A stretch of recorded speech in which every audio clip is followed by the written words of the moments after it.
Taib. Bismillahirrahmanirrahim. Assalamualaikum warahmatullahi wabarakatuh. Alhamdulillah wassalatu wassalamu ala Rasulillah. Hayakumullah wa bayyakum wa saddadanillah wa iyyakum alal khairi wal huda mahayyina wa as'aluhu bimannihi wa karamih ayaj'alani wa iyyakum min ahlil ilmi wal qur'ani tadabbura wa fikha innahu ala kulli syai'in qadir wa bil ijabati jadir. Taib ayyuhal ikhwatul kiram, kita masuk ke adab yang berikutnya di sini. Adabul isti'dzan. Adab kita minta izin. Yang pertama disebutkan oleh Syekh di sini adalah ayyahtaral musta'dzin al-waqtal munasib lil isti'dzan.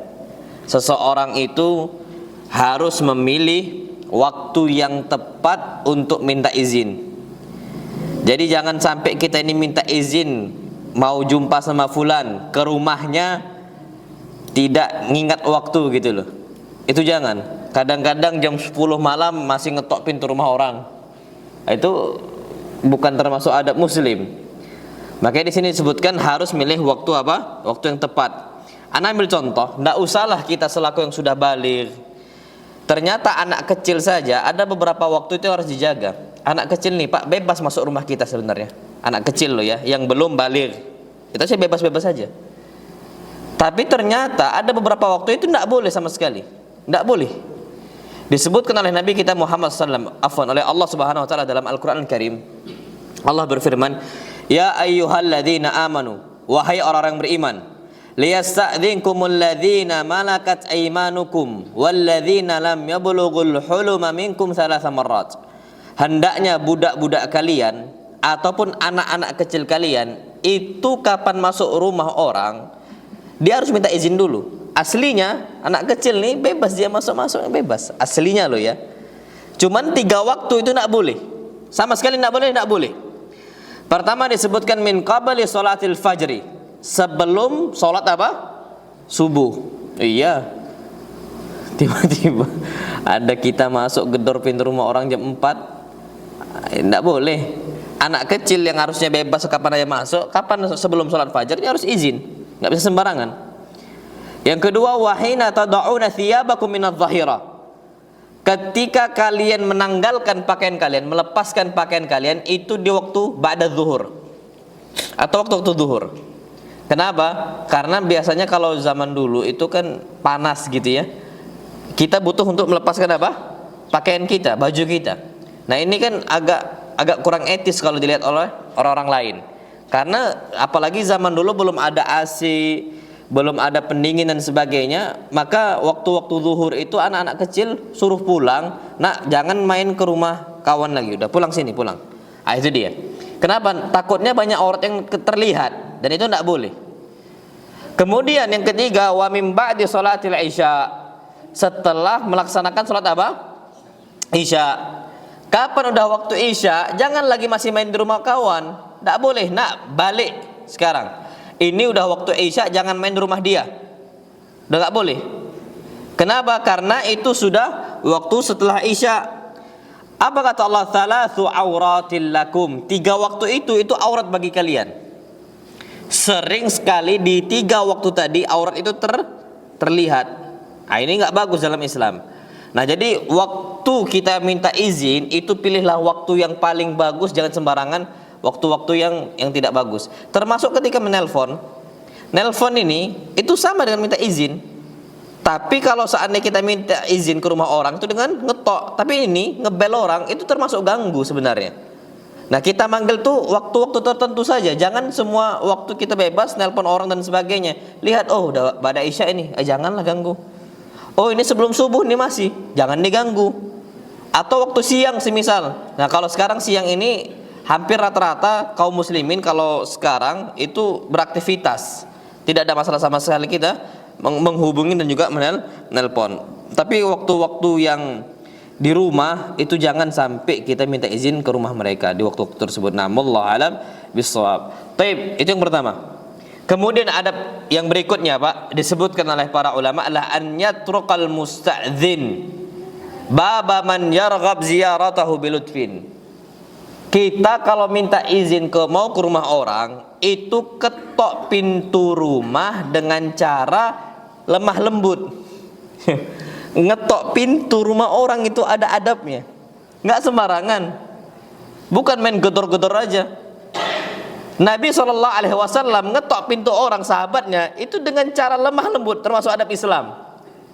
Disebutkan oleh Anas bin Malik radhiyallahu taala anhu, Anas mengatakan, inna abwaban Nabi sallallahu alaihi wasallam kanat tuqra bil adhafir.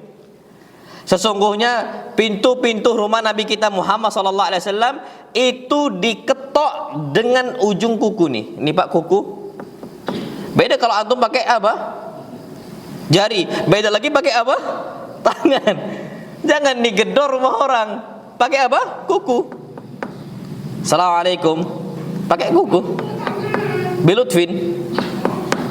Tapi kalau seandainya pakai tangan itu lebih apa? Pakai jari, lebih besar. Lebih ganggu gitu loh. Apalagi orang nanti kaget. Apalagi kalau seandainya pakai apa? Pakai tangan. Kalau rentenir itu pakai kaki lagi ditendang. Untuk apa? Gedor rumah orang itu tidak boleh. Wallahi haram. Harus apa? Pakai kuku, lemah lembut. Nah, ini yang perlu kita perhatikan.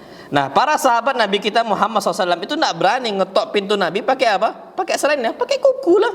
Karena memang Nabi ngajarkan untuk para sahabatnya harus pakai apa? Kuku. Kalau seandainya rumahnya tebel gimana? Ya sebisa mungkin lah. Kalau agak tebel oke. Kalau pakai kuku nggak kedengaran, kan ada yang kayu-kayu tebel itu kan. Kapan pakai kuku nggak kedengaran? Oke, pakai tangan. Cuman jangan sampai apa? Keras-keras. Itu yang perlu kita ketahui. Wallahu alam bissawab. Jadi Pak, itu termasuk adat Islam yang jarang udah kita dapati. Sekarang ini banyak orang ngetak pakai ini, nah Pak. Ini besar ini Pak. Kalau antum kayak gini, ini powernya besar ini. Tapi kalau pakai ini Pak, nggak besar. Dan ini maksimal seperti itu. Ini adab dari Nabi kita Muhammad SAW yang diajarkan kepada para sahabatnya. Antum bisa praktekkan. Wallahu alam bisawab. Kemudian yang ketiga, Allah yastaqbilal musta'din albab biwajhi. Kalau seandainya kita ini ngetok pintu rumah orang, jangan berdiri pas di depan pintunya. Jangan berdiri pas di depan pintu. Itu tidak boleh. Kenapa? Kapan dibuka? Kadang-kadang kita di depan nih dibuka sama sahibul bait, yang pemilik rumah, dibuka. Ada istri beliau tidak pakai cadar. Nasallallahu alaihi wasallam. Saya nggak boleh. Ada semisal putri beliau nggak pakai jilbab. Astagfirullahaladzim. Kenapa itu jadinya? Kita walaupun memang nggak sengaja, harusnya cegah dari awal. Dengan cara apa? Ambil kita posisi bukan di tengah, tapi di kanan atau samping kiri, bebas. Kalau seandainya di tengah, kapan dibuka? Udah nampak lah. Dan itu bukan adab Islam. Disebutkan oleh Nabi kita Muhammad SAW ketika itu Huzail mengatakan, anna rajulan ja'a ila Nabi sallallahu alaihi wasallam. Seseorang datang ke rumah Nabi kita Muhammad sallallahu alaihi wasallam, mau minta izin untuk masuk rumah. Fa waqafa mustaqbilal bab. Tiba-tiba nih orang, kata Huzail, berdiri pas di depan pintu Nabi kita Muhammad sallallahu alaihi wasallam. Maka Nabi sebelum buka pintu, apa kata Nabi? Faqala hakadha anka wa hakadha anka. Engkau ke kanan atau ke kiri. Geser dia, baru dibuka oleh Nabi kita Muhammad sallallahu alaihi wasallam. Itu termasuk adab. Jadi jangan sampai apa istilahnya minta izin itu jangan sampai di depan apa? Pintu. Terus yang perlu kita ketahui juga, kapan orang udah minta izin nih pakai kuku? Ini sunnah pertama pakai kuku. Kemudian apa? Jangan di depan pintu nyamping. Kapan nggak dibukakan? Jangan ngintip. Ada orang itu ngintip. Hukumnya dosa besar loh Pak. Dosa nggak boleh. Kenapa? Karena itu akan terlihat aurat putri di situ, perempuan di situ, ima istrinya, ima putrinya, itu nggak boleh. Haram. Jelas itu. Jadi jangan sampai diintip.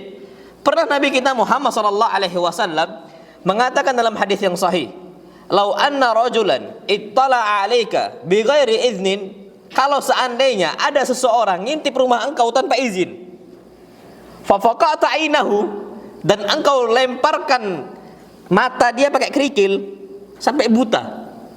Fa faqata 'ainahu, engkau lempar pakai kerikil bihasa sampai buta mata dia.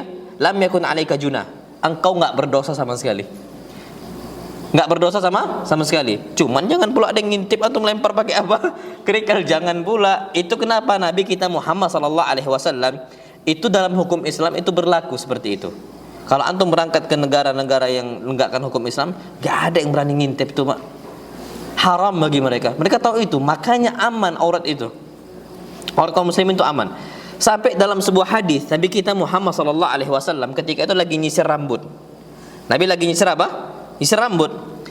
Kata Saleh bin Sa'ad al-Ansari, seseorang itu ngintip rumah Nabi SAW dari celah rumah yang ada celah sedikit, diintip sama dia. Nabi lagi sisiran. Nabi lihat, oh nampaknya ada orang nih. Faqala ar-rajul, dipanggil orang ini. Apa kata Nabi kita SAW? Lau a'lam annaka tanzur ta'antu bihi fi ainik. Kalau aku memang tadi melihat engkau itu melihat aku, niscaya aku udah butakan mata engkau pakai sisir ini. Jadi Nabi lagi apa? Lagi sisiran. Dan itu hukumnya dosa. Kalau ada ancamannya dosa besar. Makanya Nabi kita SAW mengatakan innama ja'alallahu al-idhna min ajlil basar. Itu hadis keluar. Kita diperintahkan minta izin itu karena sebabnya pandangan mata kita harus dijaga. Pak, Masya Allah tabarakallah rahman, ada salah satu ustadz ngajar di pondok kami lah, ngajar di pondok nih Pak. Jadi rumahnya itu sebelah-sebelahan sama tetangga. Ini kan rumah beliau, ada pagar Pak, ada pagar. Kalau antum berada di Timur Tengah Pak, negara-negara Islam, tidak ada yang berani masuk pagar nih Pak. Nggak bisa sembarangan, nanti nampak aurat itu dan sebagainya. Nggak boleh dia masuk pagar. Tapi ini tetangga dia, tangkap biasanya masuk dia ke dalam, sap keliling. Nanti keluar, nanti masuk lagi risih. Nggak tahu anak apakah itu biasa di sini atau enggak, tapi yang jelas kok bisa-bisa pula dia itu masuk. Setahu anak, hatta di negara kita pun itu enggak boleh untuk masuk pekarangan orang tanpa izin, apalagi sudah ada pagar. Ini enggak ada pagar ini Pak, asur, itu enggak boleh sembarangan dimasuki.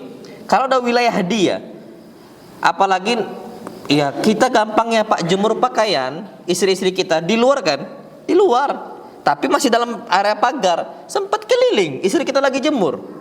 Kan gak enak.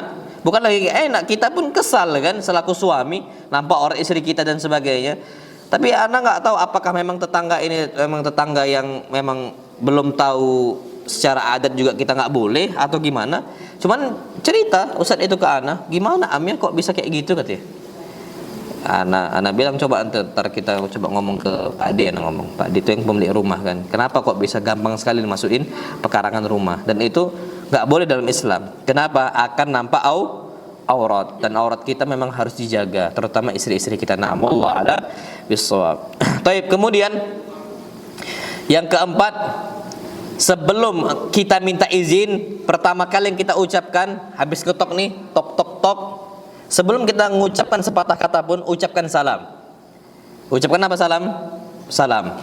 Assalamualaikum warahmatullahi wabarakatuh. Minimal assalamualaikum. Itu pertama. Kalau antum mau tambah lagi, ada orang enggak? Nah, sebelum ngomong ada orang atau permisi atau apa, selamat sore dan sebagainya, pertama kali yang kita ucapkan assalamualaikum. Itu ada. Disebutkan dari Rib'i, qala haddatsani rajulun min Bani Amir. Ada seseorang sahabat Nabi kita Muhammad SAW dari kabilah Bani Amir. Ada satu kabilah namanya kabilah Bani Amir. Dia minta izin untuk Nabi kita Muhammad SAW. Maka orang ini langsung mengucapkan sebelum masuk rumah, a'aliju, ya Rasulullah, aku boleh masuk enggak? Tapi tanpa mengucapkan apa? Salam. Ketok pintu, a'aliju, kata dia. Bolehkah aku masuk? Faqala Nabi SAW li khadimihi. Maka Nabi SAW langsung mengatakan untuk pembantunya. Jadi Nabi ada pembantu, Nabi ada pembantu. Bahkan pembantu Nabi itu banyak. Ada yang ngurusin kuda, tapal untanya, terus apa untuk pelananya. Ada yang ngambil air wudhunya, ada yang bawa sendalnya. Itu banyak Nabi kita Muhammad SAW. Makanya termasuk Anas bin Malik, Abdullah bin Mas'ud, Ibn Abbas dan sebagainya. Itu termasuk orang-orang yang membantu Nabi kita Muhammad SAW. Taib. Maka Nabi kita Muhammad SAW ketika itu kedatangan seorang dari Bani Amir. Maka apa kata orang tersebut? Ya Rasulullah, a'aliju. Ya Rasulullah, boleh aku langsung masuk? Faqala Nabi SAW li khadimi. Nabi langsung SAW mengatakan kepada pembantunya, ukhruj ila hadha. Wahai engkau fulan, tapi nggak disebutkan siapa pembantunya. Wahai engkau fulan, keluarlah kepada orang tersebut, Bani Amir tadi. Fa'allimhu isti'dzan. Ajarkan kepada dia bagaimana cara minta izin yang benar, minta izin yang bagus. Faqul lahu, ucapkan kepada dia, qulis salamu alaikum a'adkhul. Ucapkan pertama kali assalamu alaikum a'adkhul, boleh aku masuk? Jadi pertama ucapkan apa? Assalamualaikum. Sama ini Pak, kita minta izin mau bicara dengan handphone. Sebelum ngomong apa-apa, pertama kali yang kita ucapkan apa? Assalamualaikum. Baru ucapkan, gimana antum di mana sekarang akhi? Sebelum apa-apa ngomong apapun ucapkan assalamualaikum, jangan yang lain. Itu termasuk apa? Termasuk adab kita ketika kita itu minta izin. Afwan, anda boleh ngambil waktu antum sebentar untuk ngobrol. Nah, sebelum itu ucapkan assalamualaikum. Ini termasuk adab yang diajarkan oleh Nabi kita Muhammad sallallahu alaihi wasallam. Taib. Adab yang kelima, yang berikutnya adalah an yasta'dzina thalathan. Seseorang itu ngetok pintu rumah minta izin maksimal berapa kali? 3. Jangan maksa untuk apa? Untuk dibukakan pintu lebih dari 3 kali. Maksimal ketok itu 3 kali. Fa in udzina lahu illa faryaji. Kalau seandainya dikasih izin maka walhamdulillah. Tapi kalau seandainya enggak dibukakan pintu, ya udah pulanglah. Jangan dipaksa, enggak boleh dipaksa. Hadis Nabi kita Muhammad sallallahu alaihi wasallam, beliau bersabda, "Idza sta'dzana ahadukum thalatha." Kalau seandainya salah seorang kalian sudah minta izin ngetok pintu rumah sebanyak 3 kali, falam yu'dzan lahu, dan enggak dikasih izin, enggak dibukakan pintu, falyarji, langsung pulang. Jangan paksain. Jadi banyak kasus ini orang istilahnya memaksa diri dia dibukakan pintunya. Ini enggak boleh dalam Islam. Ini Pak, Masya Allah, hadis minta izin kita ngetok pintu rumah orang maksimal 3 kali, itu bisa dikiaskan kepada apa? Kepada masalah handphone. Handphone ini bisa dikaitkan ke sana. Kita kalau seandainya nelpon orang sekali nggak diangkat, 2 kali nggak diangkat, 3 kali nggak diangkat, jangan nelpon lagi. Berarti memang nggak dikasih izin. Dia nggak ngangkat memang. Mungkin ada kerjaan lain atau apa. Walaupun dia ada, dia tahu, tapi nggak diangkat sama dia. Mungkin dia sibuk atau dia lagi istirahat, sengaja. Bebas untuk sahibul bait bukakan pintu ataukah tidak, bebas. Dan itu perlu kita tahu. Kalau nggak dibukakan jangan marah. Kapan nggak diangkat teleponnya? Mana lah ini fulan kok nggak diangkat-angkat? Jangan marah. Itu hak dia. Naam sahih. Mungkin dia lagi bekerja, mungkin dia lagi ada kebutuhan dan sebagainya. Maka nggak boleh kita paksa. Maka hadis Nabi SAW mengatakan, idza sta'dzana ahadukum, kalau kalian minta izin maka maksimal 3 kali, salasan, minimal salasan. Afwan, maksimal 3 kali. Falam yu'dan lahu falyarji. Kalau nggak dikasih izin maka langsung pulang. Dan Pak, kenapa maksimal 3 kali?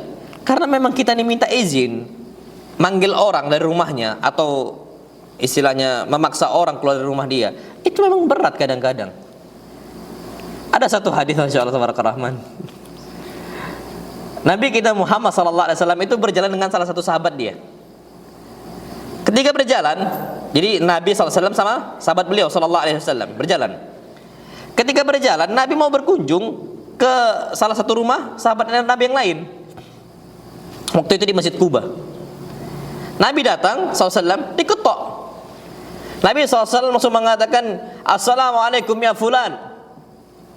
Orang ini saking hormatnya sama Nabi, langsung keluar. Padahal kondisinya lagi bersetubuh dengan siapa? Istri dia. Pas keluar, pas buka pintu, baru masang apa? Sarung. Apa kata Nabi? Ajalna animraatihi. Kita nih maksa dia untuk stop dari istrinya. Jadi dia ini dipaksa, berat bagi dia, memang berat. Tapi karena kondisinya yang manggil siapa? Nabi kita Muhammad sallallahu alaihi wasallam. Hadis sahih Muslim. Akhirnya Nabi SAW mengatakan, "Ya fulan, ana ada hajat sama engkau, ayo kita pergi dulu." Pergi akhirnya. Langsung bertanya, "Ya Rasulullah, ma ra'aita?" Apa pendapat engkau tentang seseorang yang dipaksa langsung pergi dari istrinya walam yumni, padahal belum keluar air mani, langsung dipaksa seperti itu? Maka apa kata Nabi SAW? Faqala innamal ma' minal ma'. sesungguhnya wajib mandi kalau keluar air mani. Tapi hadis itu mansuh. Walaupun hadisnya sahih, tapi hadisnya apa? Mansuh, udah dihapus syariatnya. Karena wajib mandi itu kalau udah bersetubuh tanpa keluar air mani pun wajib apa? Mandi junub. Hadisnya hadis yang sahih riwayat Imam Bukhari, Muslim, Abu Daud, Ahmad dan lain-lain. Nabi mengatakan idza jalasa baina syu'abi al-arba' thumma jahadaha faqad wajaba al-ghuslu wa illam yunzil. Seseorang kapan sudah duduk di antara 4 cabang istrinya, maksudnya bersubuh, thumma jahadaha, maka dia sudah wajib mandi. Wa illam yunzil, walaupun belum keluar air mani. Syahidnya Pak di sini, sahabat Nabi kita sallallahu itu memang terasa berat. Itu beliau keluar gara-gara siapa? Yang manggil Nabi kita Muhammad sallallahu. Nah, apalagi udah minta 3 kali kita minta izin, dipaksa pula dia keluar. Maka apa? Maka hak sahibul bait untuk enggak keluar. Silahkan. Dan itu apa? Termasuk adab Islam. Na'am, wallahu alam bissawab. Baik. Kemudian yang berikutnya, an yarja al musta'dzin radiyan idza qila lahu irji. Kalau seandainya sahibul bait ngomong irji ya fulan, pulang kau wahai fulan, aku enggak bisa dijumpai, padahal ada orangnya, dia ngomong irji anta ya fulan, wahai fulan kau pulanglah, aku enggak bisa dijumpai engkau sekarang. Maka apa? Fal yarji radiya, dia harus pulang dalam kondisi ridha. Jangan ngedumel, ay pelit nian waktunya, gak boleh marah-marah. An yarji radiya. Kenapa Allah Subhanahu wa taala berfirman wa in qila lakum irji'u, kalau seandainya dikatakan untuk kalian ketika kalian minta izin, irji'u, pulang kalian. Syuf, bukan lagi enggak dibuka, disuruh apa? Pulang. Kalau enggak dibukakan pintu aja suruh pulang. Ini bukan lagi cuma tak dibukakan pintu, memang disebutkan irji'u, pulang kau. Maka apa kata Allah? Farji'u, maka harus pulang kalian semuanya. Huwa azka lakum, itu lebih suci untuk kalian. Nah, di sini harus ada jiwa yang ridha, jiwa yang kita itu ya faham. Sama kalau telepon 3 kali nggak diangkat, jangan marah-marah. Dah lah ini sok sibuk dan sebagainya. Itu nggak boleh dalam Islam. Itu hak dia untuk menjawab ataukah tidak menjawab. Nah, wallahu alam bissawab. Baik. Kemudian yang perlu kita ketahui adalah, nah ini yang ke-8 nih. Ini yang penting, Pak. Alla yadkhulul musta'dzin ad-dar idza lam yakun biha ahadun. Janganlah seseorang itu minta izin masuk ke dalam pekarangan rumah kalau nggak ada seseorang di depannya, ya nggak boleh masuk, nggak boleh sama sekali. Kenapa? Karena itu termasuk ta'addi ala hukukil akharin, termasuk zalim terhadap hak-hak orang lain. Jangan melampau. Sedangkan Allah berfirman, innallaha la yuhibbul mu'tadin. Allah nggak suka sama orang-orang melampau. Kan masing-masing ada batas-batasnya tuh. Kalau saatnya kita masuk ke batas yang sudah dia larang, maka kita termasuk mu'tadin, termasuk orang yang melampau. Dan Nabi SAW itu nggak suka orang melampau seperti itu. Nah, wallahu alam bissawab. Nah, itu adab minta izin. Kita masuk ke adab yang berikutnya di sini adalah adabul majalis. Adab kita bermajlis, duduk-duduk. Nah, ini penting untuk kita ketahui. Kalau sudah seandainya kita minta izin baik di masjid, di mana dan sebagainya, kita harus mengetahui adab majelis. Ana udah pernah sampaikan adab pertama di sini ketika adab salam. Apa itu? Antusallima ala ahli majlis inda ad-dukhul wa inal khuruj. Kita ini mengucapkan salam untuk orang-orang bermajlis, para hadirin. Ketika kita masuk, kita ucapkan salam untuk mereka. Baik ketika kita masuk, dan begitu pula ketika kita sudah keluar dari majelis. Masuk ucapkan salam, keluar ucapkan salam. Tapi ingat kemarin Anda sampaikan bahwasanya ketika hal tersebut tidak mengganggu orang mutakallim yang berbicara, awil mutahaddits. Dengan cara apa? Cukup kalau saatnya kajian, antum ucapkan salam kepada orang yang sebelah kita. Antum masuk, datang, duduk, assalamualaikum ya akhi. Nanti kalau pulang, anak pulang dulu ya, assalamualaikum, pulang. Nah, ini termasuk adab. Nabi kita Muhammad SAW bersabda, idzan taha ahadukum ila majlisin falyusallim. Kalau salah seorang kalian itu sampai dan singgah kepada sebuah majelis, maka pertama kali yang dia ucapkanlah salam. Falyusallim, itu pertama. Fa in badalahu an yajlis falyajlis. Kalau seandainya nampak bagi dia, oh ini pas nih duduk di sini, duduk di situ. Tsumma in qama falyusallim, dan pun kalau dia sudah mengakhiri majelis dia, ini majelis belum selesai loh ya, tapi dia mau ada kebutuhan, dia mau keluar, falyusallim, ucapkan salam lagi. Apa kata beliau? Falaisatil ula bi ahaqi minal akhirah. Salam pertama tak lebih baik dibandingkan salam yang kedua. Kenapa? Karena banyak orang salam itu cukup yang pertama. Kapan salam udah bangkit dari majelisnya, enggak ucapkan salam lagi. Makanya kata Nabi, falaisatil ula, tidaklah taslimah yang pertama itu lebih afdal atau lebih diutamakan dibandingkan salam yang terakhir. Enggak, dua-duanya sama hukumnya. Sama-sama kita disunnahkan untuk mengucapkan apa? Salam. Jadi datang salam, bangkit dari majelis pun apa? Salam. Ini kata Nabi kita Muhammad sallallahu alaihi wasallam. Kemudian yang berikutnya adalah alla tajlis an tajlisa haitsu intaha bikal majlis. Kita duduk sampai sebatas mana majelis itu kosong. Itu dia. Jadi maksudnya jangan terlalu pojok, tapi juga seandainya kita ini ada kosong di tengah-tengah, jangan juga masuk di tengah-tengah. Kita sesuaikan saja. Nanti kita sebutkan insyaallah. Nah, kalau seandainya kita mendapati ada majelis yang kosong, duduklah di situ. Tidak ada masalah sama sekali. Dan ini perintah Nabi kita Muhammad sallallahu alaihi wasallam. Jabir ibn Samurah beliau mengatakan, kunna idza ataina an-nabiyya sallallahu alaihi wasallam jalasa ahaduna haitsu yantahi bihil majlis. Kalau kami bermajlis dengan Nabi kita Muhammad SAW, seringnya kami selalu duduk di tempat yang kosong di hadapan kami. Kalau seandainya itu paling mentoknya, disinilah kami duduk. Kalau seandainya full, ya sudah paling mentok yang mana yang kosong itu kami duduk. Ini kata Jabir ibn Samurah. Semua kami seperti itu. Nah, itu yang perlu kita ketahui. Kemudian yang ketiga yang perlu kita perhatikan juga, dan ini penting masya Allah, alla tuqima ahadan min majlisihi wa tajlis makanahu. Engkau ini tidak boleh maksa orang berdiri, habis itu kita duduk di situ. Antum tahu masya Allah, para ulama itu kadang-kadang ada tempat khusus untuk disediakan sholat, soft pertama, atau untuk semisal kajian diletakkan khusus gitu loh. Tokoh ini kan, tokoh ulama semisal. Anda masih ingat ada salah satu syekh sholat santri itu di depan Ustaz-ustaznya ngomong tafassah, geser. Syekh mau di sini. Apa kata syekh? La huwa ahaqqu bihi. Enggak boleh. Dia lebih berhak untuk di situ. Karena dia duluan masuk. Enggak boleh kita geser orang habis itu masuk walaupun kita paling tinggi. Kita orang udah tua, syekh semisal, atau semisal dia alim, dia bilang tafassah, geser. Apa kata syekh? La huwa ahaqqu bihi. Dia lebih berhak untuk di situ.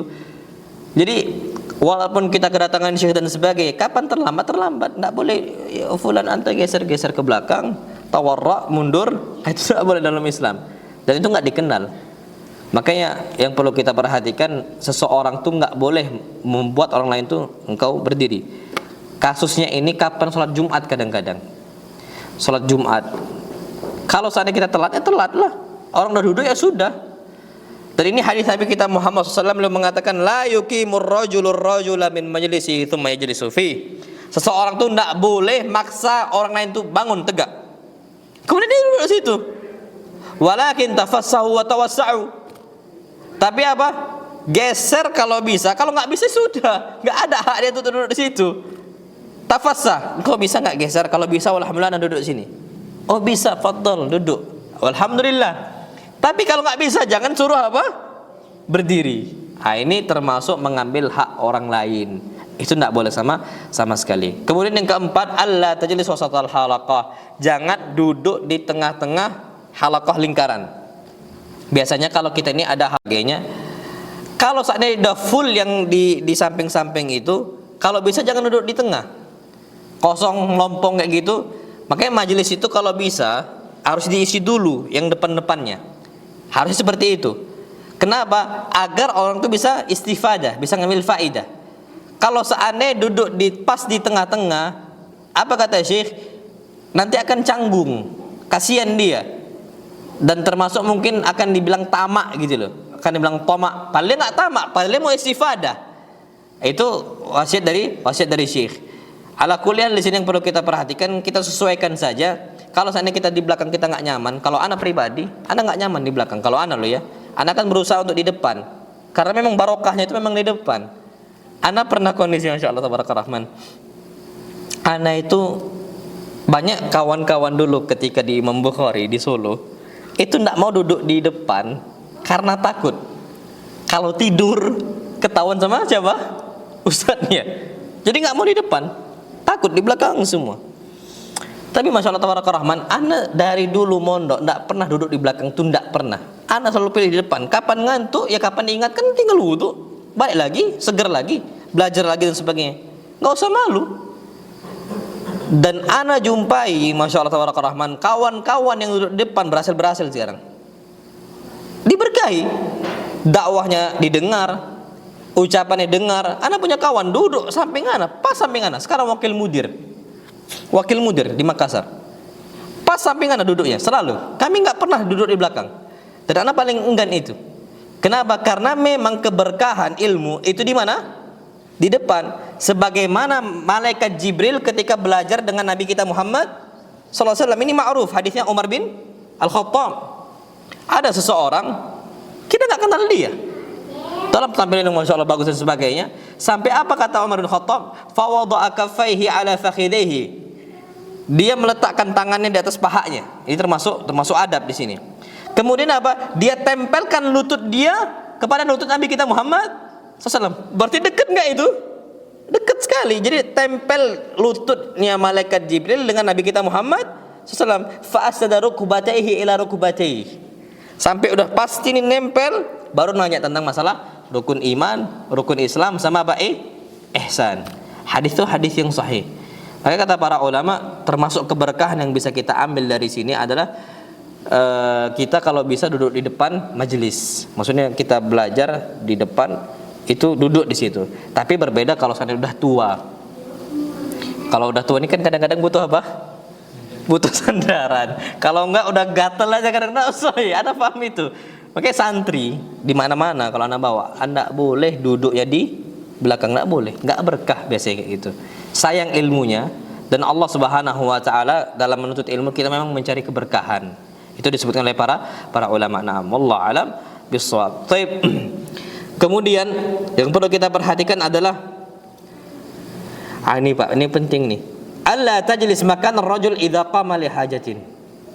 Kapan orang tegak dari majelis dia, berdiri, kita tahu nih orang berdiri, jangan kita duduk di situ.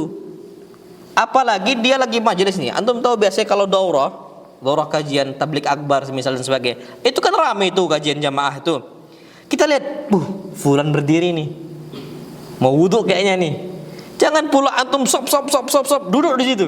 Jangan, nggak boleh. Kaidah orang Indonesia beda dengan kaidah agama Islam kadang-kadang. Kaidah kita apa? Angkat pantat, hilang tempat. Nah, itu kadang-kadang kita mau rebutan hak orang gitu loh. Kita lagi rame nih. Kapan rumah itu kosong nih, berdiri dia kan, sahab datang dia duduk di situ. Pas dia balik, Anda tadi di sini. Oh, nggak bisa. Angkat pantat, hilang tempat, cari tempat lain. Ini dalam Islam nggak boleh. Nggak boleh sama sekali. Apa hadisnya? Nabi kita SAW mengatakan, idza qama ahadukum min majlisi. Kalau ada salah seorang tegak dari majelis dia ada kebutuhan dari majelis ini. Apalagi daurah kan ramai selalu. Dia bermajelis, tiba-tiba dia butuh, keluar dia. Tsumma raja ilaihi, kemudian balik ke tempat awal. Maka apa? Fahuwa ahaqqu bihi. Maka orang pertama itu lebih berhak untuk duduk di situ. Kita yang baru duduk di situ, minggir kita. Karena ada orang lebih berhak. Makanya dulu kalau kami, Masya Allah, memang penuntut ilmu itu kira itu besar-besar kadang-kadang. Dulu kami kapan butuh wudhu, kami letakkan ini, kami angkat peci, letakkan tempatnya biar nggak diambil orang. Wudhu kita. Terus balik lagi. Dulu santri kayak gitu, buka peci, letakkan tempat itu, wudhu. Untuk menandakan ada pemiliknya. Kita juga bisa Pak, kalau tempat kita nggak mau diambil orang, buka peci, letakkan di situ. Cuman peci-peci yang biasa lah. Kapan peci mahal hilang pula nanti. Ya kan, kadang-kadang sendal pun hilang. Sholat Jumat dulu itu, Masya Allah, sendal hilang. Tapi kalau sendal swallow aman. Tapi agak sedikit ke atas hilang gitu kadang-kadang. Makanya kalau seandainya kita yakin peci-peci murah ya biasa aja, letakkan aja nggak ada masalah, tetap letakkan. Tapi kalau peci songkok kadang-kadang mahal, orang suka itu kan. Tapi kalau peci-peci yang biasa kayak kita letakkan aja. Untuk apa? Nandain tempat. Dan anak yakin nggak ada yang berani ngambil, apalagi lagi rame orang kan kayak gitu. Itu yang perlu kita ketahui. Nah, wallahu alam bisawab. Jangan letakkan yang lain, tas itu jangan, hilang nanti. Paling aman letakkan apa? Peci itu paling aman dah, paling aman. Nah, wallahu alam. Parfum, antum ada minyak wangi nih, antum letakkan di situ. Jangan, berharga. Peci aja insyaallah aman. Enggak ada yang apa? Yang ngambilnya. Nah, wallahu alam bisawab. Baik. Kemudian yang ketujuh adalah ketika kita bermajelis, jangan sampai kalau kita bermajelis kita berbisik-bisik dengan kawan kita dua-duaan aja. Itu enggak boleh. Kita 3 orang. Jangan sampai kita bisik-bisik di situ. Itu enggak boleh. Ana A B C. A sama B dan sama C bermajelis satu waktu. Tiba-tiba A ngomong, "B sini lo. Sini." Apa perasaan C? Sakit hati. Ini ngomongin saya ini. Manusiawi, padahal enggak kan gitu. Cuman manusiawi, kita manusia, syaitan lah syaitan yang akan bermain di situ. Maka Nabi kita Muhammad SAW mengatakan, "Idza kuntum salasatan," kalau kalian berjumlah 3 orang, fala yatanajasnani dunal akhar, maka janganlah 2 orang berbisik-bisik tanpa orang ketiga. Hatta takhtalitu bin nas, sampai jumlahnya lebih baik daripada 3 orang. 4 insyaallah aman. 5 insyaallah aman. Tapi kalau 3 orang Pak, tersindir 1 orang. Jadi kalau 4 orang boleh. Tapi kalau bisa jangan, tetap jangan. Enggak bagus. Tetap apa? Tidak bagus. Ala kulli hal di sini, kalau kalian 3 orang kata Nabi sallallahu alaihi wasallam, fala yatanajasnani, jangan 2 orang ini berbisik-bisik. Jangan sampai 2 orang ini apa? Berbisik-bisik. Sebabnya apa? Min ajli anna dzalika yuhzinu. Karena bisik-bisik kita dengan orang si B tadi, dengan orang kedua, tanpa diajak orang ketiga, pasti buat dia sedih, mau enggak mau. Nabi tahu itu.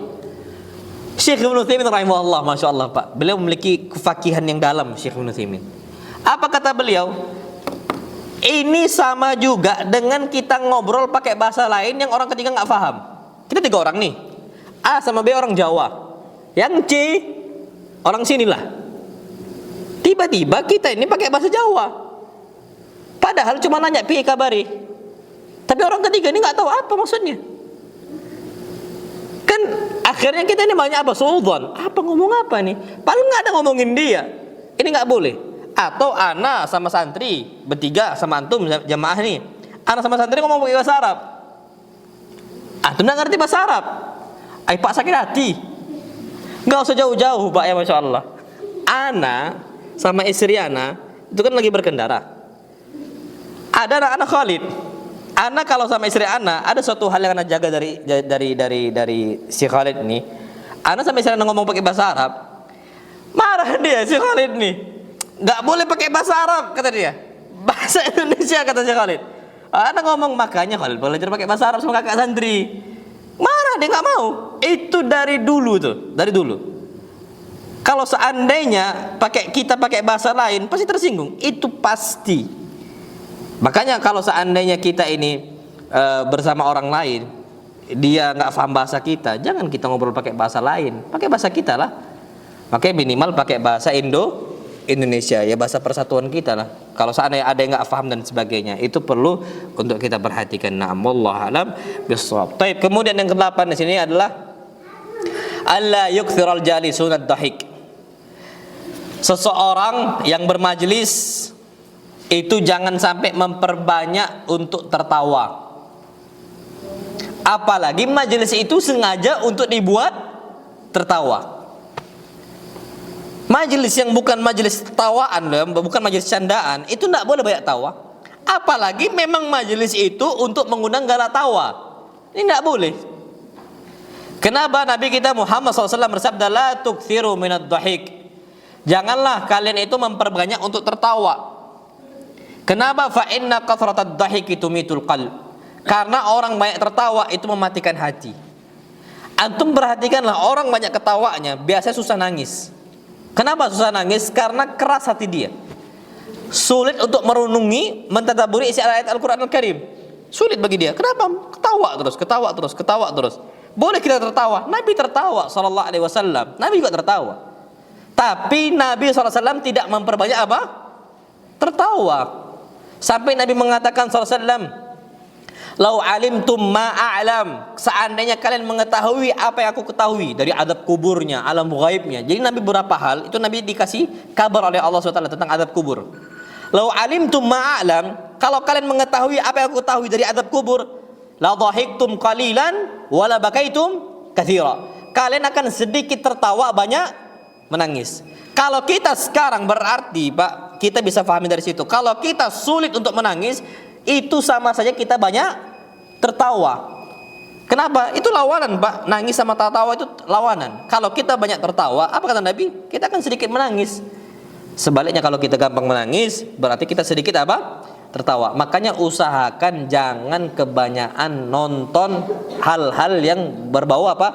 Canda. Sering ketawa, Pak. Kita nonton pagi, siang, malam. Istilahnya acara yang untuk membuat kita tertawa itu tidak boleh. Sama sekali kita hindarkan. Kalau zaman dulu itu ada Mr. Bean kan. Orang Mr. Bean tanpa ngomong pun bisa buat apa? Ketawa.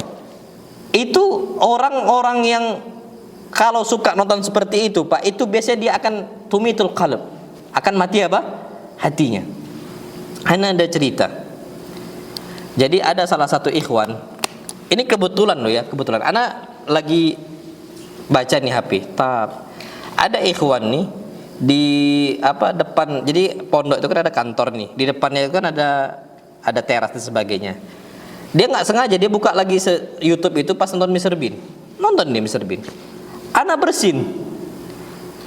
Kondisi hal yang sama ketika itu kalau nggak salah ikhwan tuh ngomong, Ana bersin tiba-tiba dia ketawa gitu loh. Loh, antum kenapa ketawa Ana bersin? Harusnya ngucapkan apa? Alhamdulillah kan gitu. Alhamdulillah dia ngucapkan apa ya? Alhamdulillah. Dia malah ketawa. Ana lagi bersin nih. Rupanya dilihat momen itu pas ketika Mr. Bean kaget, Ana bersin. Nah gitulah. Jadi dia nonton tuh Mr. Bean kaget, Ana apa? Bersin. Ketawa dia, kan ngerusak apa? Ana sudah tersinggung. Loh, Ana lu bersin ngucap alhamdulillah antum malah ketawa? Ah ini Pak, itu kan merusak. Banyak ketawa itulah apa yang akhirnya merusak. Nggak boleh Pak. Kalau kita ini, makanya yang dapat kita ambil faedah, kalau seandainya kita ini banyak tertawa, pastikan kita akan sulit menangis. Kalau kita sudah sulit menangis Pak, ya sudah, takutnya hati kita bakal mati. Nasallallahu salamata wal afiyah. Boleh ketawa boleh. Tapi pun Nabi SAW ketawa itu Pak, Masya Allah. Nabi kalau ketawa itu cuman sampai terlihat gigi taring. Hatta badat an yabuh, itu udah paling lucu bagi Nabi. Satu hal yang paling lucu bagi Nabi cuman ketawa dengan apa? Hatta badat an yabuh, sampai taring Nabi nampak. Kalau kita sak gram-gramnya nampak. Ketawa itu apa? Nampak semua. Bukan lagi gigi taring, semuanya mau lidah-lidahnya sampai ke dalamnya itu saking apa? Sampai ketawa terbahak-bahak kita. Nasallallahu alaihi wasallam. Contohnya Nabi kita Muhammad sallallahu alaihi wasallam. Wallahu a'lam bishawab. Ini kita sudah waktunya masuk waktu Isya. Insyaallah kita akan lanjutkan sedikit nanti ba'dal Isya. Wallahu a'lam bishawab. Assalamualaikum warahmatullahi wabarakatuh.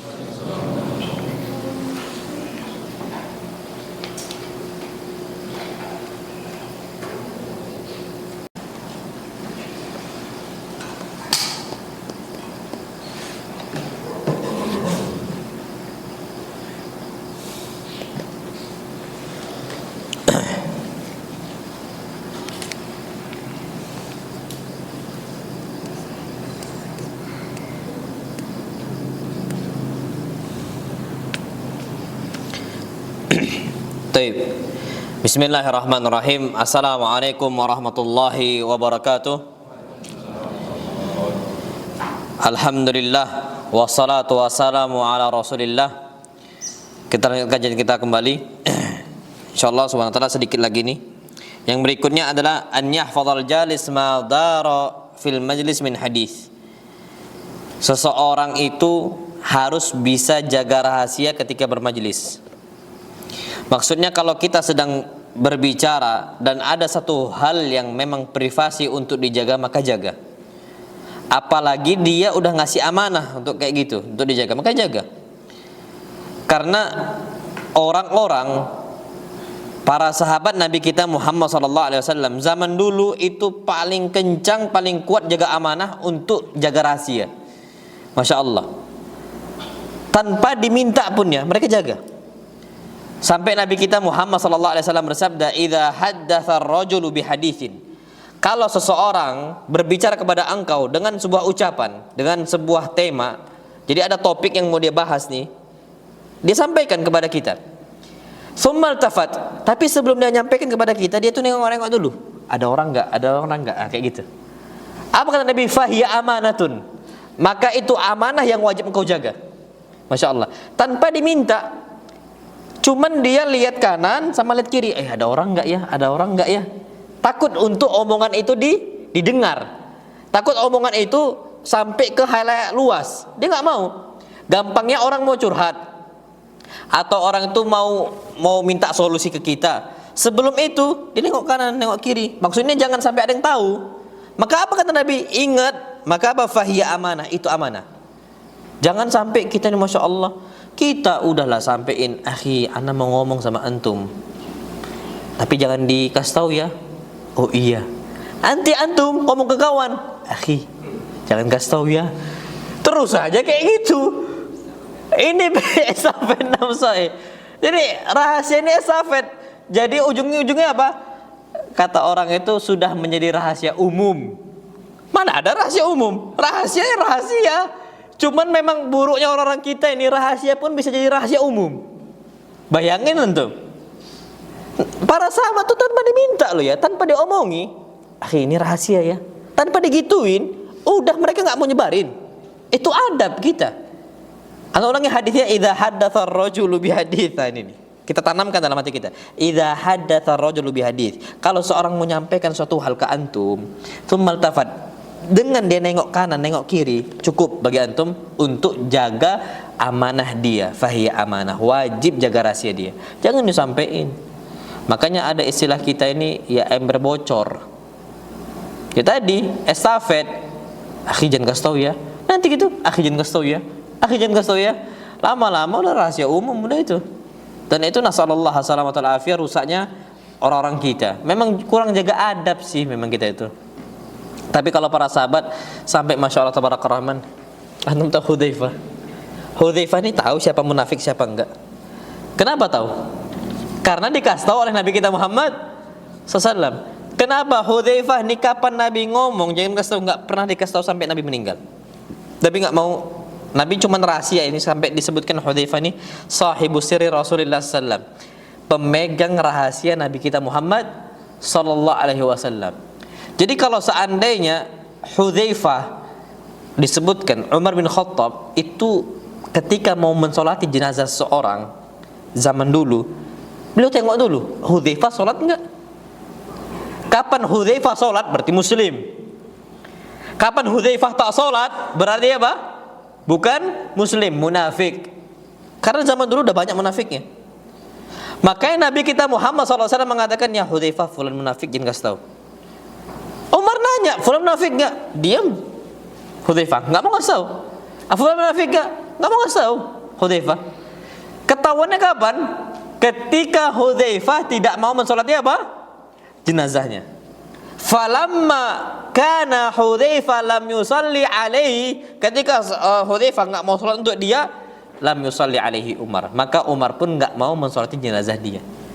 Syuf, ini sahib sahih Rasulullah SAW. Ini pemegang apa? Kunci rahasia Nabi kita Muhammad sallallahu alaihi wasallam, sampai meninggal pun enggak pernah tersebar. Ana punya sahib, Pak. Ana punya kawan namanya Wahyu. Wahyu Nur Ihsan namanya. Wahyu nih, anak sering ngobrol sama dia, sharing privasi juga kadang-kadang, banyak lah tentang masalah keluarga, tentang masalah apa dan sebagainya gitu kan. Di Jawa dia, Pak, anak ngobrol gitu, mau dikorek sama adik anak nggak bakal dapat. Dijaga dia, karena ini kawan dekat anak, banyak saudara-saudaranya akhirnya nanya gitu. Iam itu ada nggak ngobrol sama inti gini-gini nih? Nggak tahu ya. Padahal aslinya udah ngobrol. Nggak tahu ya kata dia. Nggak tahu ya. Itu sahib sir. Memang harus kayak gitu.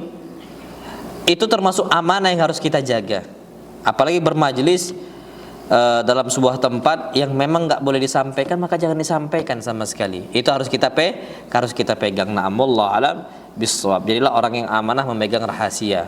Taib, kemudian yang ke-10 adalah an la yakumal jalis bima yunafidz dzauq.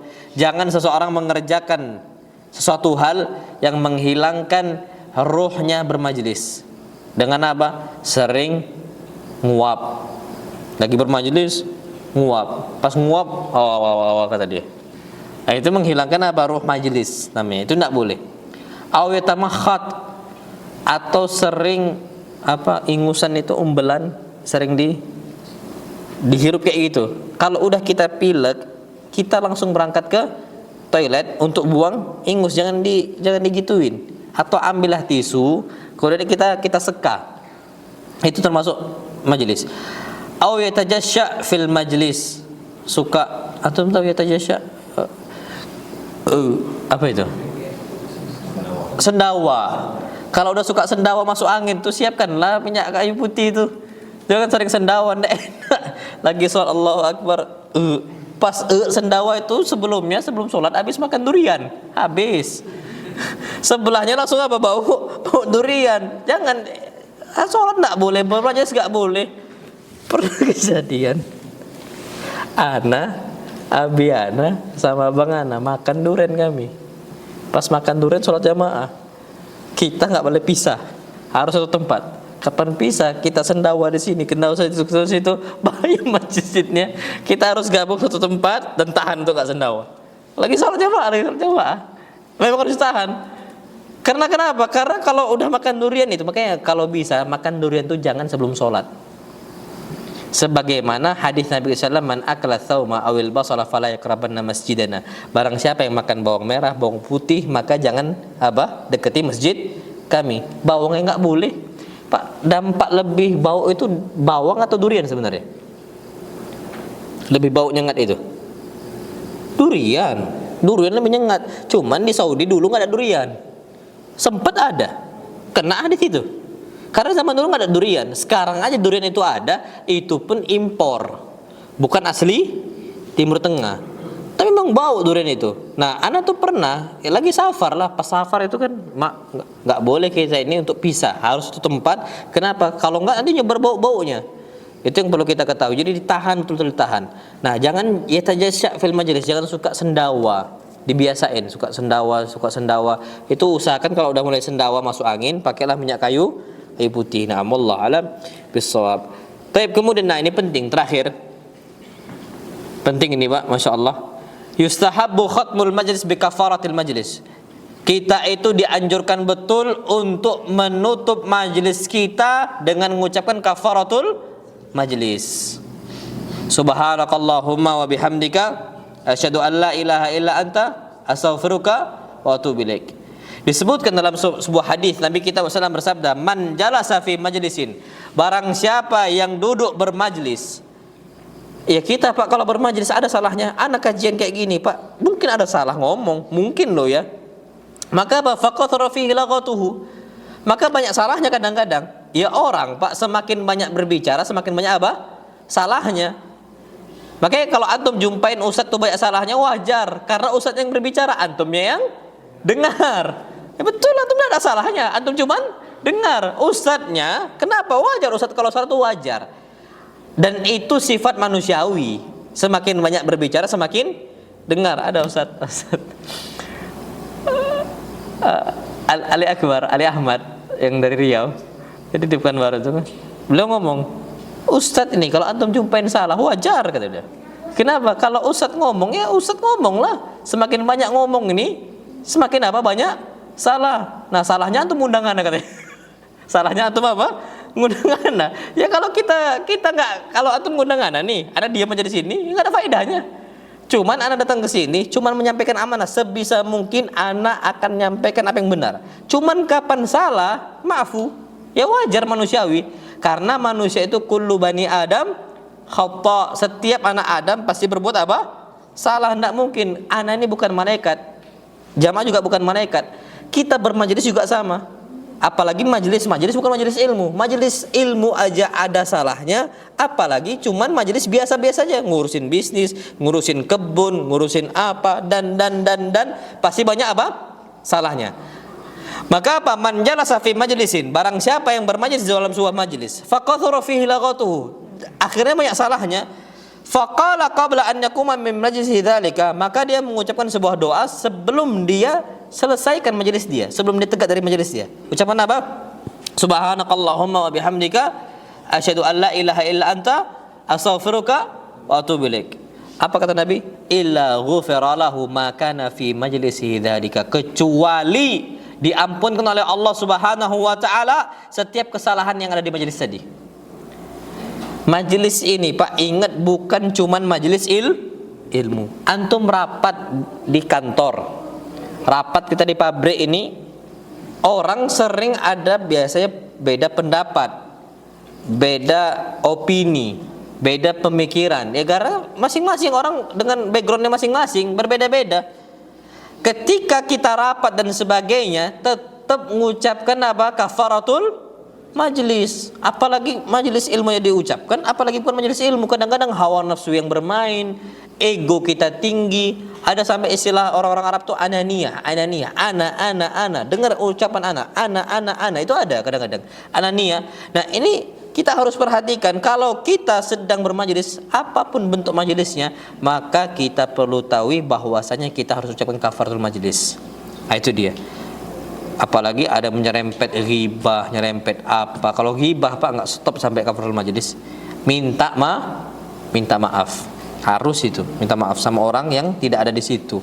Karena ini dosa bagi ghibah. Nah, ala kulli hal yang lain-lainnya kita diusahakan untuk mengucapkan kafaratul majelis. Karena Pak, wallahi yakinlah enggak mungkin majelis itu enggak ada kesalahan, pasti ada. Imma kita ngantuk. Pak, kadang-kadang ada salah satu ustaz Masya Allah, ada yang ngantuk aja kadang-kadang, itu beliau tersinggung. Sampai Masya Allah, ada salah satu syekh, namanya Syekh Said Ruslan, lagi ngajar nih, tiba-tiba berdering HP. Marah beliau, betul marah, ada videonya. Beliau betul-betul marah, anaknya, Masya Allah. Anak lihat di YouTube aja, Masya Allah marah beliau ya. Syekh Said Ruslan itu, beliau nganggap zaman dulu orang-orang penuntut ilmu bisa fokus. Sekarang kita nggak bisa fokus karena apa? Karena nada dering ini. Jadi nada dering itu ada di majelis. Beliau tersinggung. Kita tidur juga kadang-kadang tersinggung. Ah, ini maka di kita perlunya untuk mengucapkan apa? Kafaratul majelis. Sampai Masya Allah, antum tahu kadang-kadang kita ini ada ketika bermajelis itu dihidangkan makanan kan? Atau antum makanan yang plastik yang kretek. Kalau dibuka kan di necis tuh. Cek. Pas dibuka kan dengar suara apa? Suara bukan nih, kretek. Ada salah satu ustaz waktu itu di Jakarta, Haji Mubar Bakar waktu itu. Beliau dikasih itu, beliau nggak fokus sekali, beliau marah. Ah, ini kan kita kadang-kadang hadirin itu nganggap itu biasa, tapi kita buat orang tersinggung. Gimana caranya? Itulah pentingnya mengucapkan kafaratul majelis. Itu majelis ilmu, apalagi di luar majelis ilmu. Itu yang perlu kita jaga. Na'amullah alam bisawab. Insyaallah subhanahu wa ta'ala kita pada pertemuan berikutnya akan menyampaikan adabul kalamul hadis, adab ketika kita berbicara dan ngobrol. Nanti insyaallah kita akan sampaikan pada pertemuan berikutnya. Na'amullah alam bisawab. Karena namanya majelis pasti ada ucapan, ada obrolan. Na'amullah alam. Fadhil, kalau pertanyaan silakan. Kalau enggak kita tutup. Nah, fadhil kalau ada. Bismillah.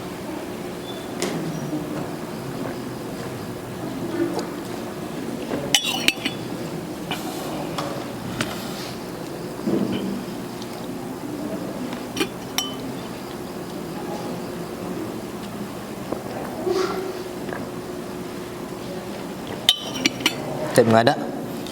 Kalau nggak ada kita tutup. Nah, fadhal Pak.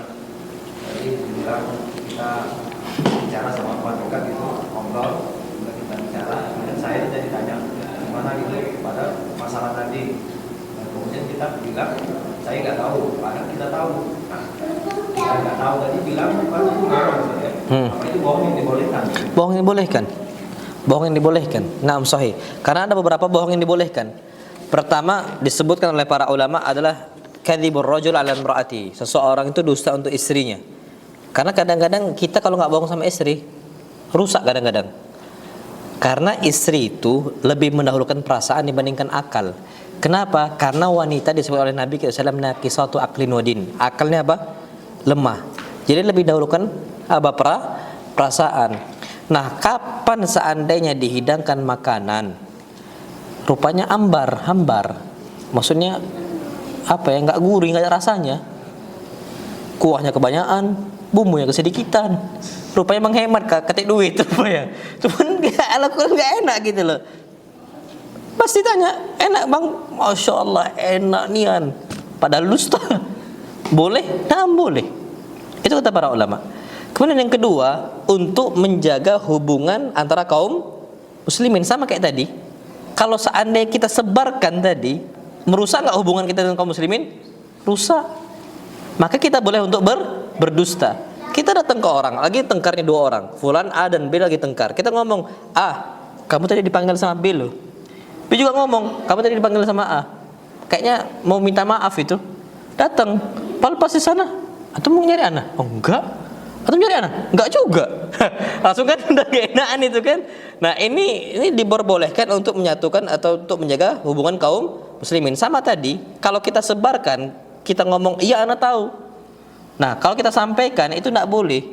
Kenapa? Karena itu bisa merusak apa hubungan kaum muslimin. Makanya kita boleh untuk berdusta. Kita mengatakan, oh anak tidak tahu. Nah, itu diperbolehkan. Kemudian yang terakhir ketika berperang, khida. Namanya perang itu pasti makar. Nah kalau saya makar ya nggak mungkin jujur. Kapan mau nyerang? Jam sekian, ketahuan lah. Nggak bakal menang kan kayak gitu. Butuh makar. Makar itu harus khida gitu loh. Harus kita nipu mereka. Halal, naam halal. Jadi seperti itu Pak. Naam. Tapi kalau bisa dibuatlah tauriyah dan sebagainya. Tauriyah ini beda sama dusta. Tapi kalau seandainya terpaksa untuk berdusta nggak ada masalah tadi. Kalau urusan kaum muslimin. Anak ambil contoh tauriyah ini Pak. Tauriyah ini jujur, bukan dusta, tapi seakan-akan dusta. Macam kayak Nabi Ibrahim alaihissalam ketika berjalan dengan istrinya, melewati sebuah kerajaan yang mana rajanya itu zalim ya Masya Allah. Kapan lewat laki-laki dengan perempuan melewati raja tadi, pasti ditanya, ini wanita siapa kamu? Oh ini fulana, bukan siapa-siapa saya, lewat dia. Oh ini adik saya, lewat dia. Tapi kalau dibilang ini istri saya, udah habis. Diambil, akan diperkosa. Ini di zaman siapa? Nabi Ibrahim alaihis salam. Itu terjadi. Akhirnya apa? Nabi Ibrahim mengatakan untuk istrinya, wahai istriku, kalau kita melewati ini raja, dan ditanya siapa engkau? Jawab, engkau adalah saudara saya, saudari saya. Dusta atau enggak dusta? Enggak dusta. Karena al-muslim akhul muslim, seorang muslim saudara untuk muslim yang lain. Bukan saudara senasab, tapi saudara seislam, satu agama, semuslim, saudara. Itu enggak dusta. Nah, ini kata para ulama termasuk tauriyah namanya. Tauriyah. Tauriyah itu kejujuran tapi seakan-akan dusta tapi bukan dusta. Anda ambil contoh lain. Ini contohnya taril lain sekarang. Antum ditelepon sama orang. Ditelepon sama orang. Panjang cerita dia nih. Masya Allah panjang cerita dia. Antum sibuk. Antum mau nyudahin yang gak enak dan sebagainya. Akhirnya antum ngomong, akhi, afwan, ana lagi di atas kendaraan. Nanti kita lanjutkan lagi ya. Antum Pak aslinya gak di atas kendaraan. Antum lagi di atas tanah ini ngobrol.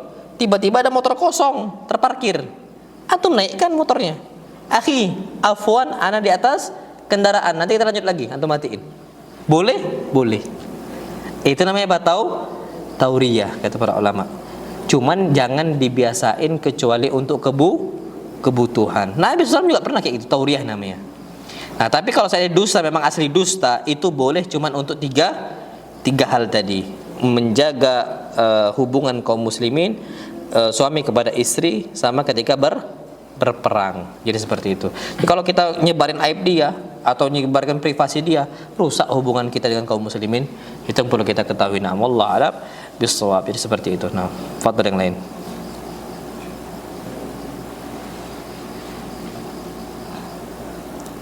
Tapi sudah ya. Insya Allah kita lanjutkan pada bulan berikutnya insya Allah. Cuman anda nggak tahu nih, belum ada jadwal katanya, belum ada jadwal. Anda nggak tahu diletakkan di pekan keberapa nanti, Jumat keberapa. Tapi tinggal tunggu aja. Mudah-mudahan tetap ada untuk apa jadwal bulan depan. Allah alam bisawab. Wassallallahu nabiyana Muhammad subhanakallahumma wa bihamdika asyhadu an la ilaha illa anta astaghfiruka wa atubu ilaik. Assalamualaikum warahmatullahi wabarakatuh.